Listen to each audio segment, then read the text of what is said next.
اور ہاں تو میں یہ عرض کر رہا تھا کہ دوسری کرو میرے بھائی. آپ کے سسرال نے اتنا بڑا دل کیا کہ آپ کو اجازت دے دی, تو اللہ کا واسطہ دے کے کہتا ہوں کہ دوسری کو الگ رکھنا, اور دونوں میں سے کسی کی وجہ سے کسی کے حق کو ضائع نہیں کرنا. جو رپورٹیں مارکیٹ میں آ رہی ہیں دوسری شادی کے اکثر نتائج اچھے نہیں آ رہے, مرد زیادتی کر رہا ہے. میں نکاح پڑھاتا ہوں دوسری شادی کے لیے نا, ایک ہفتے بعد اطلاع ملتی ہے کہ دوسری کو طلاق دے دی. یہ چل رہا ہے مارکیٹ میں. لوگ پھر مجھے تانے دیتے ہیں کہ دیکھو مفتی صاحب آپ 4 شادیوں کی ترغیب دیتے ہو اور اس کا نتیجہ کیا نکل رہا ہے. تو میں لوگوں سے کہتا ہوں میں یہ ترغیب دینا نہیں چھوڑوں گا, کیونکہ معاشرے میں جو برائی پھیل رہی ہے اس کے علاوہ اس کا کوئی آلٹرنیٹ ہے ہی نہیں.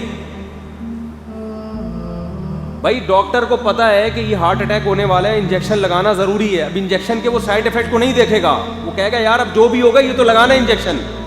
تو ہم ان لڑکیوں کو برباد ہونے دے دیں جو بیچاری گھروں میں پڑی ہوئی ہیں. تو ہم مردوں سے یہ کہیں گے, یہ کبھی نہیں کہیں گے کہ مت کرو, ہم کہیں گے کرو, لیکن اللہ کے بندو اسلام کے آدھا حکم کو مت لو, پورے حکم کو لو. دم بھی تو ہونا چاہیے نا. شادی ہوئی ہے, پہلی بیوی نے اتنا دباؤ ڈالا, دوسری کو طلاق دے دی. تو آپ میں جب دم نہیں تھا تو آپ نے کی کیوں ہے؟ تبھی جو دوسری کے لیے مجھ سے نکاح پڑھواتا ہے نا, آ کے کہتا ہے اور کہتا ہے کہ وہ لڑکی والوں کو راضی کر لیں. میں کہتا ہوں تیرے اندر دم, تو طلاق سے بات کرتا ہوں میں اس سے, کیونکہ ابھی اس کو تو طلاق نہیں سمجھ میں آئے گی تو بعد میں تو ساری زندگی تو طلاق ہی سننا ہے اس نے. سالے اس کو تمیز سے تھوڑی کہیں گے کہ سنا ہے کہ آپ جناب نے ایک اور شادی فرما لی ہے, وہ یہ تھوڑی کہیں گے. سنا ہے, کچھ سننے میں آیا ہے کہ آپ جناب نے ایک اور عقد فرما لیا ہے, وہ ایسے تھوڑے وہ تو طلاق سے بات کریں گے. اگر آپ میں دم نہیں تھا تو میرے بھائی آپ کو یہ کام نہیں کرنا چاہیے تھا. نہ پہلی کی زندگی کو برباد کرو نہ دوسری نہیں کرو. پھر اگر یہ دم نہیں ہے تو چھوڑ دو, اللہ تو پوچھ لے گا آپ سے جو پوچھنا ہوگا. لیکن کرنے کے بعد جب ظلم کرو گے, بعض دفعہ پہلی کو لٹکا دیتے ہیں, وہ دوسری سے وہ نئی آئی ہے تو اتنی زیادہ اچھی لگ رہی ہوتی ہے کہ پہلی وہ 6 بچوں کی ماں بن چکی ہے, وہ اب پرانی لگ رہی ہوتی ہے. اس کو وہ کباڑ کا معاذ اللہ کہنا نہیں چاہیے, وہ ان کو کباڑ مال لگ رہا ہوتا ہے, تو وہ اچھی نہیں لگ رہی, اس کو لٹکا دیتے ہیں.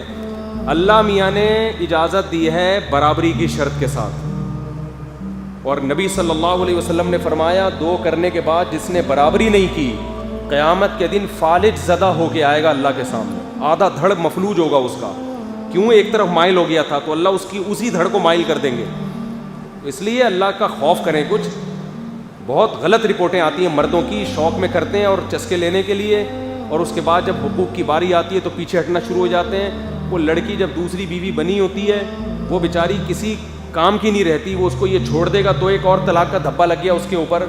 تو اس لیے بھائی تھوڑا انسان مرد بن کے تو کرنا ہے تو کرو, اور خاص طور پہ جن کے سسرال والے اجازت دے رہے ہیں ان پہ تو بہت بڑی ذمہ داری ہے کہ ایسا نہ ہو کہ آپ نے جب کی ہے تو آپ دوسری کی طرف اتنا مائل ہو جاؤ کہ پہلی کو لٹکا کے چھوڑ دو.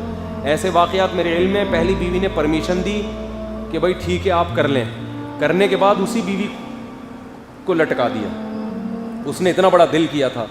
تو معاشرے میں یہ سب کچھ غلط ہو رہا ہے, لیکن اس غلط کا عام لوگ علاج یہ کرتے ہیں کہ کرو ہی نہیں. میں یہ علاج نہیں کرتا بھائی, کرو لیکن ان حقوق کو بھی ادا کرو. جیسے ایک بھی کرو نا تو حقوق بھی ادا کرو, یہ تو نہیں کہ ایک کرنا ہی چھوڑ دو. حقوق ادا کرنے کی طرف بھی توجہ دینی چاہیے.